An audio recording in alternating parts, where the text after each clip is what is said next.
心里，我只是寻找巫医大叔的一件工具吗？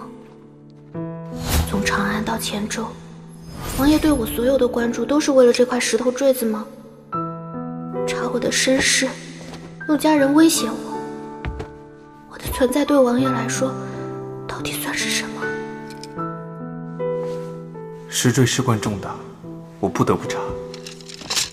但无论如何，是我亏负于他。也许，这就是我们全部的缘分了。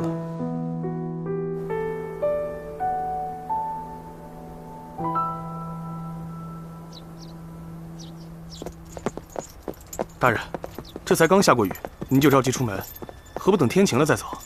我虽说此前从未与安郡王面对面的打过交道，但从他以往对待州府刑狱事务的态度来看，此人在做任何决定之前，必会将相关一切了解透彻。此番他竟将查私铸铜钱一案一股脑交给了我这心里真有点七上八下。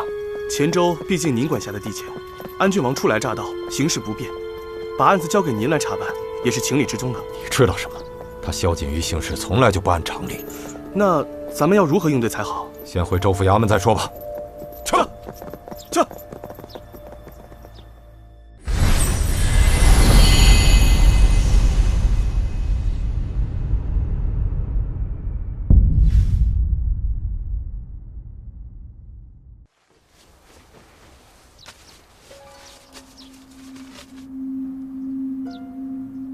看仔细了，记脑子里。这不是那个新任黔州进奏使沈瑜吗？我告诉你，此人一到京就给我盯紧喽，尤其是他与些什么人接触。是。孙明德在。再去查查那些底单。如归楼的底单查什么内容？任何有关西南的内容和黔州的内容。师傅怎么想起查这个？少问。哎。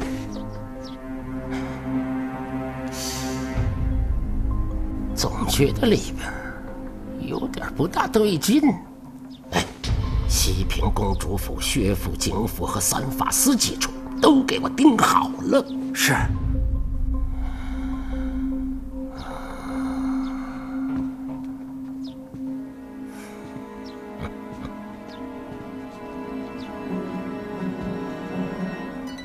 萧衡之事，哼！我既说他萧衡是个死人，他就得给我死透了。是。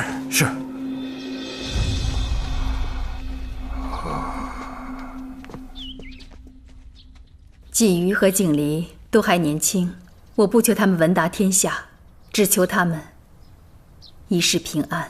怎奈何朝中风云变幻，我身在朝外，实在是力不从心，还望先生能够多加照拂。公主言重了，在下定当尽心竭力，以报公主厚爱。现下我有一疑问，还望先生能替我解惑。请公主赐教。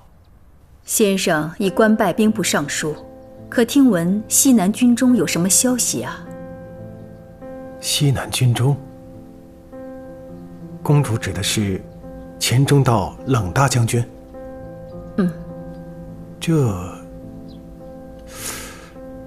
近日不曾听朝中提起过西南。公主，您想打听西南军中什么消息啊？任何不同以往的消息。不同以往的消息？此事关系重大，还望先生在兵部多为我留意。公主的担心，在下明白。公主且请放心，在下一定会想法子探清楚的。有劳薛先生了。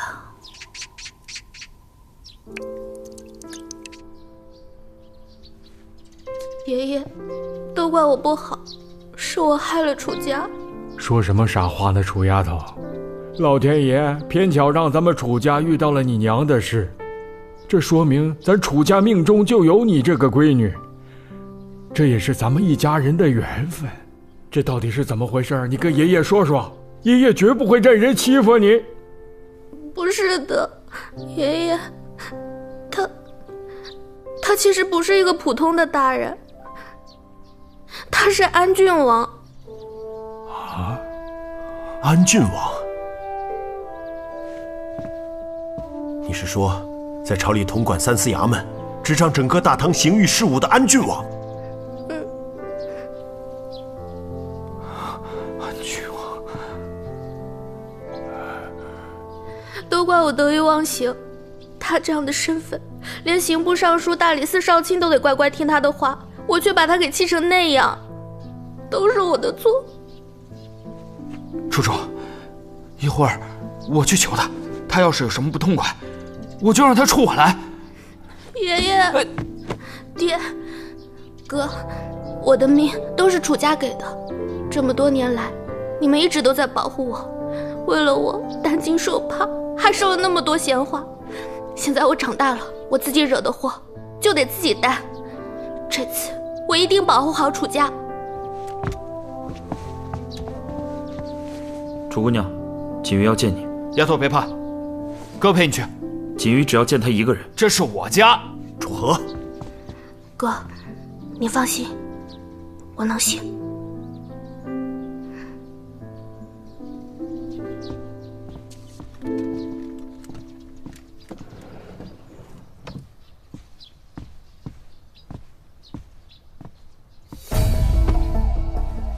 楚楚拜见安郡王。抬起头来。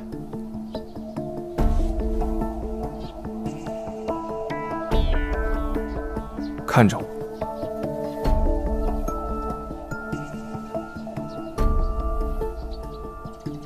你的出身，我今日已经核查清楚。根据你合级考试的成绩，可予以仵作资格。不日即可签发相关文书。仵作资格？我是曾经对你说过一些谎话，但是在这件事情上，我没有骗你。你的确是一个难得的好仵作。自我在考场上见过你之后，便想留下你了。但是楚楚，当官当到我这个份上，是步步如履薄冰，每一个决定都关乎着身边无数人的安危，所以我不能凭一己喜恶来做选择。你身上有诸多我解不开的疑问，我非是不信你，我只是必须慎之再慎。我想要留你，就一定要了解你的一切，为了他们，也为了你。为了我？哎，锦云真没事啊？没事啊，他就是累过头了，加上又被人气到了，好好休息休息。不过他刚刚不还好好的吗？谁给他生这么大气啊？哎呀，一两句话说不清楚。不是，你一说行不行啊？他一路上脸色就没好过，要不我去镇上再请个郎中来好好看看。哎呦，真没事儿，你别瞎折腾了，你就劝他好好休息吧啊！哎，不是，哎呀，我不放心呐，他身子骨怎么还这么弱呢？都气吐血了。哎，你说，我给他弄点什么东西好好补补？你在这儿多照顾他就行了。不是，那我给他补什么呀？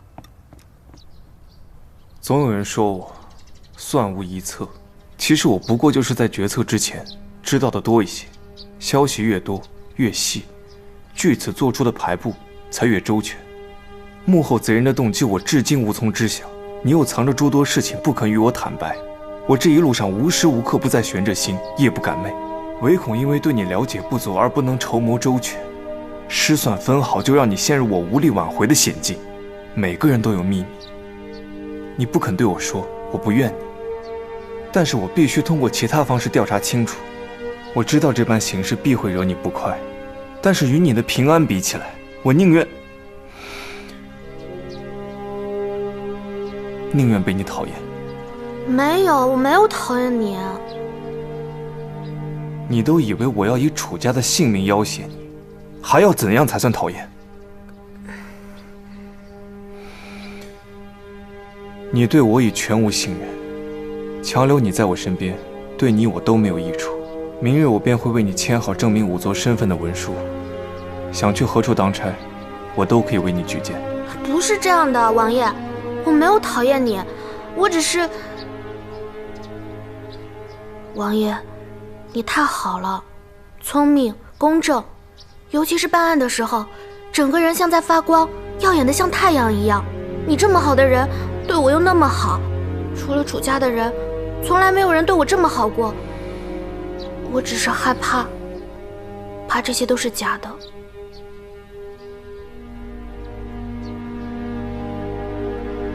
楚楚，我对你好，是因为你值得如此。王爷，我哪儿也不去，我只想跟着你。你再给我一次机会，我一定好好干，我一定信任你，再也不惹你生气了。不必了。王爷，不必再考了。真的？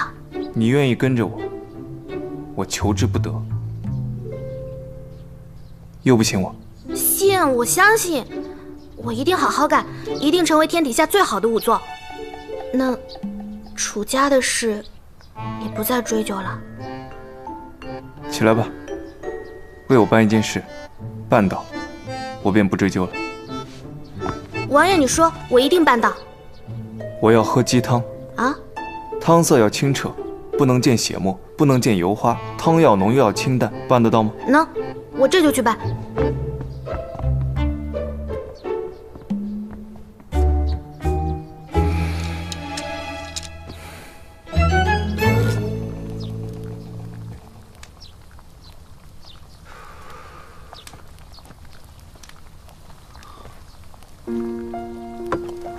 哥，丫头，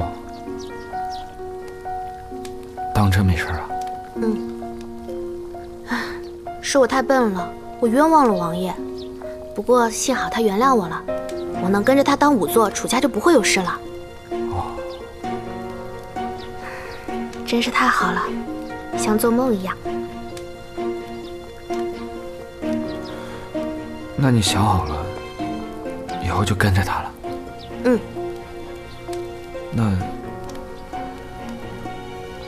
那是不是跟他回了长安以后，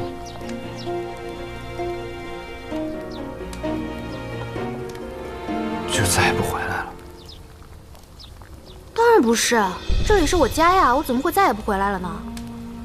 哥，这里永远都是我的家，我会跟着你一起孝敬爷爷和爹，我也会努力当仵作，绝对不会给楚家丢脸的。哎呀，在说什么呢？哦，没事，爹，爹，炖鸡汤呢。啊，赶紧的，赶紧的。楚姑娘还有这样的身世，听楚家人这些话，既觉得她可怜，又觉得她挺有福气的。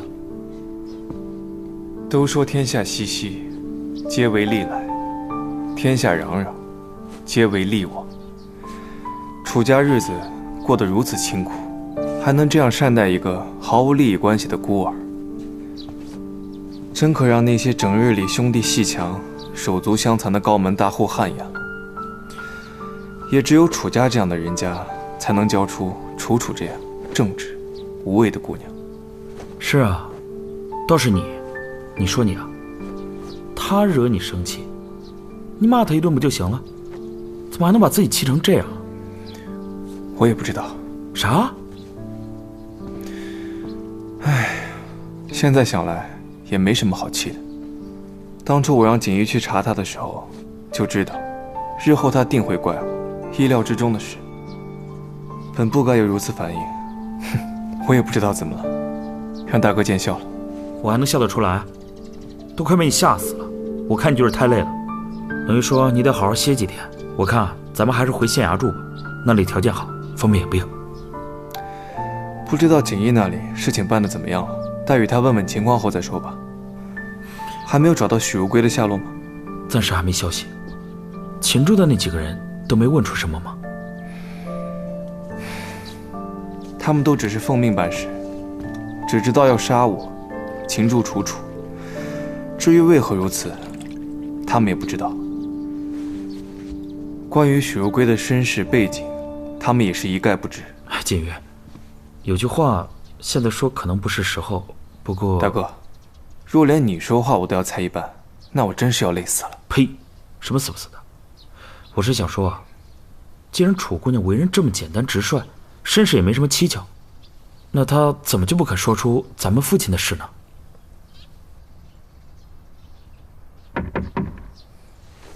进来吧。王爷，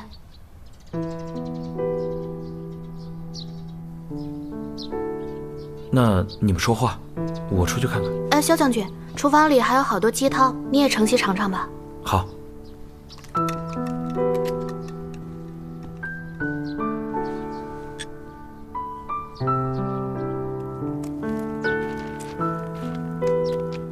楚丫头这事儿在心里藏着掖着这么些年，今儿个总算是说出来了。千想万想也没想到是这样说出来的。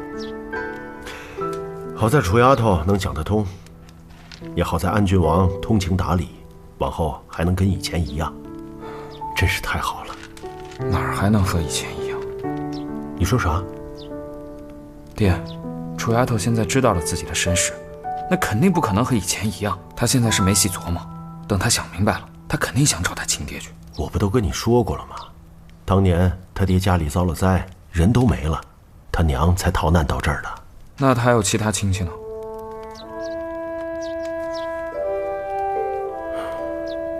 到底血浓于水，他要是想去找他的亲戚，也应该。爹，丫头是您亲手救的，如果真的有那么一天，您舍得吗？不舍得又能怎么样？总不能拦着他，不让他去认吧。当初收养他是看他无依无靠，太可怜。这些年来，也从没想过图他什么。只要他过得好，我也就放心了。爹，不是说图他什么，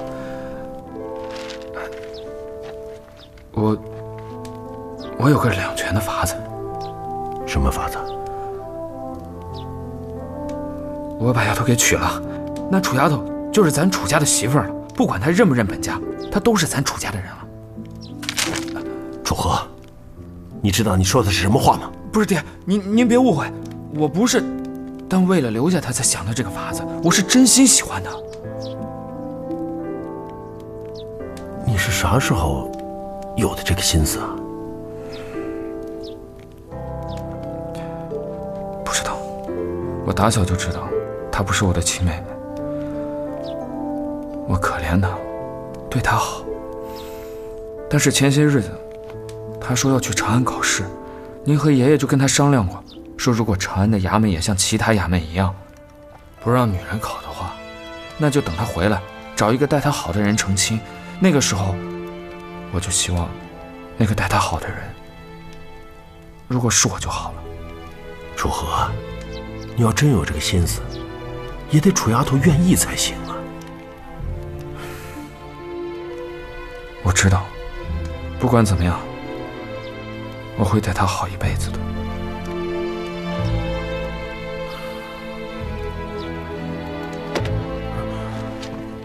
哎，萧将军，可是需要什么东西？啊，我来盛碗汤。哦，火上煨着呢，我去盛。哎，不必了，突然想起来还有事儿，你忙您的。哦。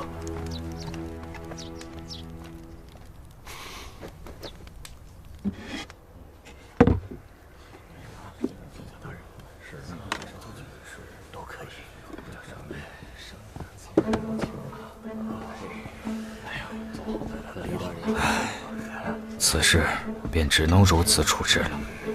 安郡王和景少卿离京也有些日子了，差不多该到黔州了吧？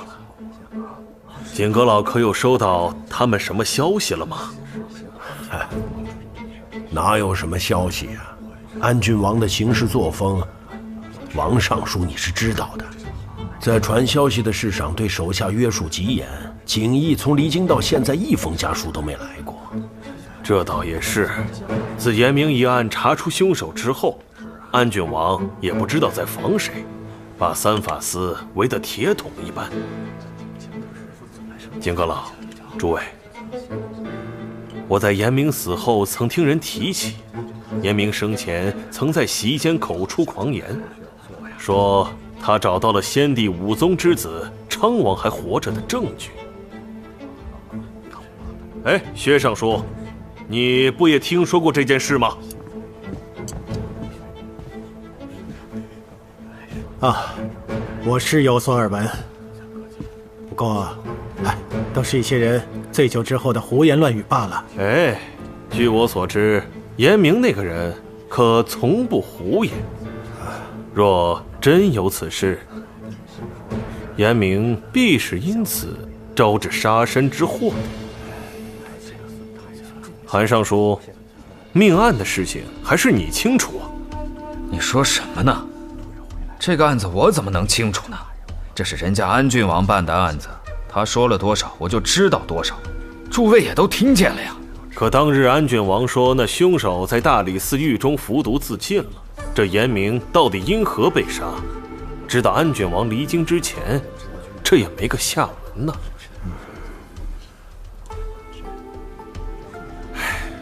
这安郡王此番轻车简从前往西南，说是去西南寻找当年遇难的驸马，这莫不是什么？哎呀，薛尚书怎么还不明白？这黔州可是昌王旧时的丰邑之地呀。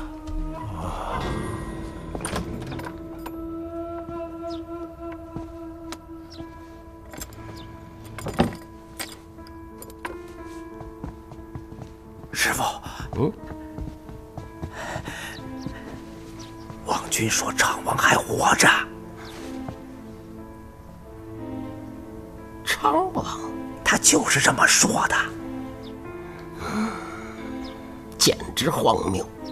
这种事也能信口胡说的吗？不瞒师傅说呀，徒儿这2天在宫中也经常听到诸如此类的传闻，也是觉得荒谬至极，才没报给师傅您知道。而且咱们在宫外的人也传来了消息，说萧景瑜那个侍卫长吴江，这些日子行迹诡秘，你都不知道他在干些什么。难不成萧景瑜压制严明的案子未结，就是当在了昌王这件事上？越说越荒谬了，我看都是活腻歪不要脑袋了。真是的，昌王，一个已经薨逝多年的人了，怎么突然就掀起这番波澜呢？去，宫里也着人给我查，看看这传言到底是从哪儿生出来的。啊？去！哎，难道这萧景瑜去黔州还有别的目的？王爷，这些年来，我一直都是没娘的孩子，就因为没有娘，好多人都欺负我。现在我知道我娘是谁了，虽然再也无法与她相认了，但我知道她在那儿，心里有块悬了很久的地方就踏实下来了。王爷，谢谢你。我知道你一定很想找到你爹，虽然我答应过巫医大叔不会把他的事情告诉别人，但你既然是他的儿子，应该不算是别人吧？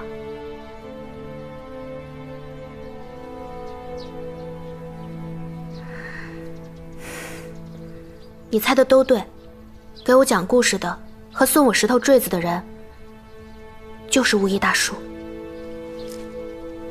我这里没什么值钱的东西，唯独这个坠子，跟了我许多年。今日把它赠送于你，留个纪念吧。纪念？为什么要留纪念啊？巫医大叔，你要离开这儿吗？你要去哪儿啊？我能去哪儿啊？哪儿也不去。你收好它。我一定会好好收着的。另外，你要切记，不可以对任何人。我记得，绝对不跟任何人提起您的事。5年前，他失踪了。这个就是他当时留给我的。已经5年了，这封信我一直留在身边。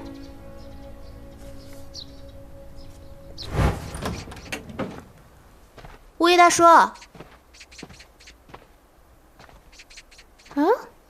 人呢？说好了今天来听故事的呀。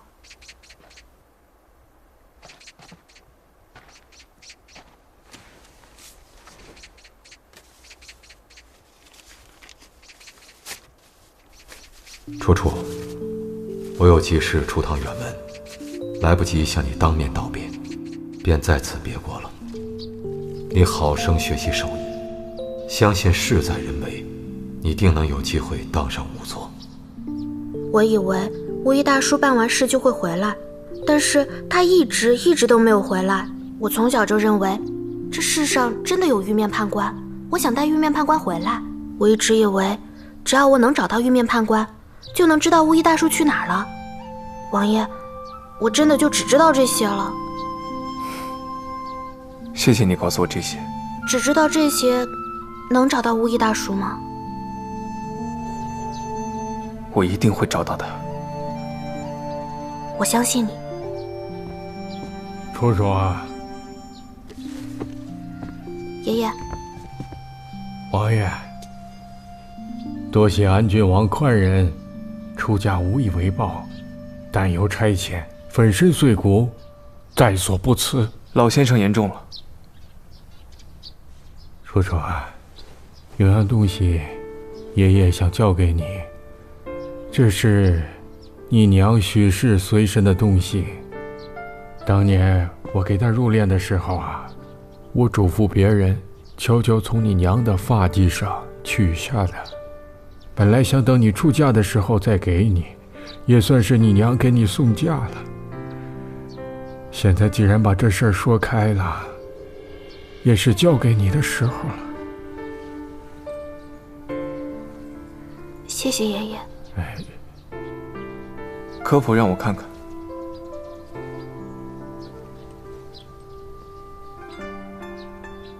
我对你娘的事知道的不多，从前也没有人说起过她。只是那天晚上给你娘入殓的时候啊，我匆忙地见了一面。她人长得俊俏白净，瞧着就是大户人家的夫人，就是瘦了些。想来她夫家遭灾之后啊，她一个妇道人家，一定是吃了不少苦。楚楚啊，不管怎么说，你娘怀你好几个月，才有了你的今天。就算是后来她带着你去寻短见，她一定是有过不去的坎儿，你可别怨恨她呀。爷爷，你放心吧，我娘她一路怀着我奔波到这里，一定是想好好生下我的。不管到底发生了什么，我们都当了几个月的母女。以前我不知道，现在我知道了，以后我都会在心里好好记着她的。我家的楚雅都长大了。爷爷，你放心吧。你放心，爷爷放心。楚楚，不知除了这簪子，家中是否还有楚楚母亲其他的遗物？当初许家叮嘱，许氏的东西都要随着许氏下葬。王爷是看出什么了吗？哦，没有，晚辈只是随口一问，老先生莫要放在心上。啊，好，好。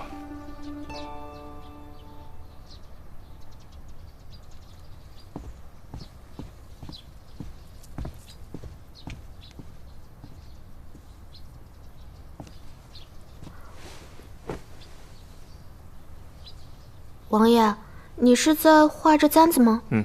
画它做什么？这簪子不像是寻常百姓家里的东西。不过，我对这些女子用的东西知之甚少。我把她的样式画下来，让经理查一查，兴许能找到你父母身份的线索。我父母的身份？你不想知道你生父是谁，也不想知道他当年遭遇了什么，才使你娘不得不逃难至此吗？我生父，他不是遭了灾吗？王爷，你是在怀疑什么吗？我只是有几分疑虑。你出生那一年，大唐剑南道一带不曾有过什么天灾，足以使一族人尽受蒙难，所以应该不是山洪、地震一类的天灾，也许更有可能是人祸。人祸？什么人祸？你先别着急，眼下只是我的一点猜测，待查实你父母身份后，自然就水落石出了。晚些时候，你与我一起去县衙查查户籍册。许家既是大户人家，户籍记录应该十分详实，不难查出你母亲当年嫁与何人。若你生父家当年遭遇的事真的有蹊跷，我一定会彻查到底。谢谢王爷。王爷，既然巫医大叔是你的爹，那你知不知道六扇门到底在哪儿？玉面判官到底是谁啊？怎么，才刚进我三法司不久，就惦记着改换门庭，另谋高就了吗？不是，我没有，我是真心想给你当仵作的。玉面判官再好，可他不是你，他从没有说过我是最好的仵作，也没有不顾自己的安危冲进大火里，没有亲手为我做过验尸工具，没有一点都不嫌弃地住进我的家里，像对待亲人一样对待我的家人。我知道这不是一个刑狱官必须为仵作做的，是你特地为我做的。看来日后不能让你跟锦衣、冷月他们厮混了。这才多少时日，就被他们教的脸皮这么厚了。反正我知道你对我好，特别好。王爷，只要你一日还肯留我，我就绝对不会去给别人当仵作的。那还说什么六扇门，什么玉面判官的？我就是好奇，我想知道。我从小就听巫医大叔讲六扇门的故事，要不是因为想要找到玉面判官，想要到六扇门当仵作，我也不会有勇气去长安，也不会遇到你。而且，你真的太像玉面判官了。可是，你说的也对，我最早听说玉面判官的故事，才6岁，可那时你也还是个孩童啊，你不可能是玉面判官的。就算巫医大叔是你爹，他也不会在那个时候就知道你会成为现在这个样子呀，真是太奇怪了。没什么好奇怪的，不过是些阴差阳错的巧合罢了。巧合？我已经仔细读过你给我的手札，其中许多故事我之前都有见过，只不过我看到他们的时候，他们还不是传奇故事，而是真正记录在卷宗中的案件。真的？那这些案子是谁办的？办这些案子的人不就是神捕了吗？不是，他们都是我父亲早年在朝中当御史时查办的。那巫医大叔岂不就是？他不是。这些故事里的玉面判官，应该是他希望能在这世上真实存在的人。这什么意思啊？你不是问我为什么知道这许多玉面判官说过的话吗？这些都是在我父亲早年留下的手札中读到的，包括三法司的石戒堂，也都是根据他手札中的记录一一实现的。你所仰慕的那位玉面判官，我想应该就是他心目中理想刑狱官的典范，也是他希望全天下刑狱官最应该有的样子。怪不得巫医大叔他跟我说，六扇门的故事都是真的，但却从不肯让我去找玉面判官。王爷，在我心里，你就是全天下刑狱官最该有的样子。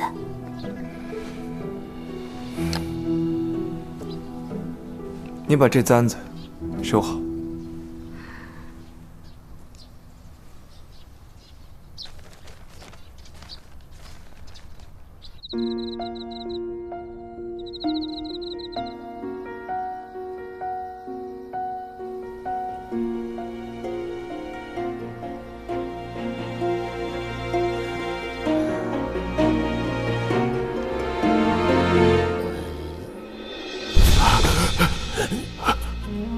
陛下，您怎么了？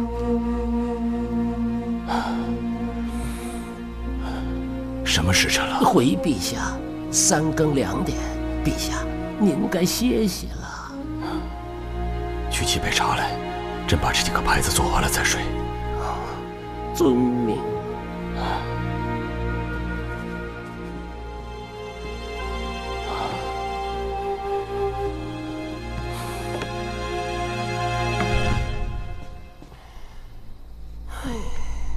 师傅，您说圣上他是怎么了？哎，怎么会被吓成这样？哎呀，刚才能把他吓成这个样子，9成9是听到关于先帝之子昌王的传言了。哟，我当咱们这位主子多英明神武呢！想当初啊，上上下下里里外外，人人都觉得他是个傻子。就连马公公都被他瞒天过海蒙在了鼓里，可偏偏先帝爷认准了里头这位是在装疯卖傻，哎呦，可没少变着花样的想弄死他这13叔。谁成想呢，到后来龙爷还真让这位给做上了，一切啊也都应验了先帝爷当年的种种猜测。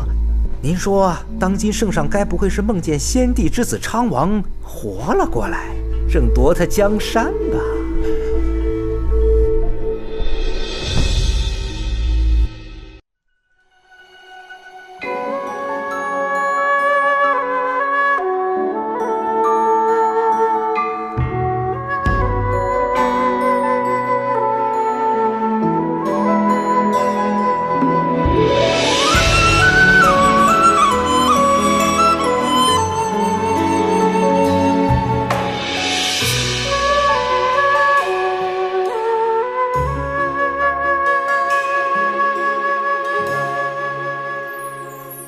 吹不散，剪不断，没遇见是对你的想念。月光寒，天色晚，尘世间冷暖，唯有你身边，拥抱让我眷恋。闭上眼，又相见，在耳边拂过你的发线。岁月长，情意浅，人世间遗憾，没有你相伴，多远都走不散。你笑这一秒，借我一生来守候，只为你牵挂着此生为预留。人为了，情为了，终于为了你落脚，能借我一生来依靠。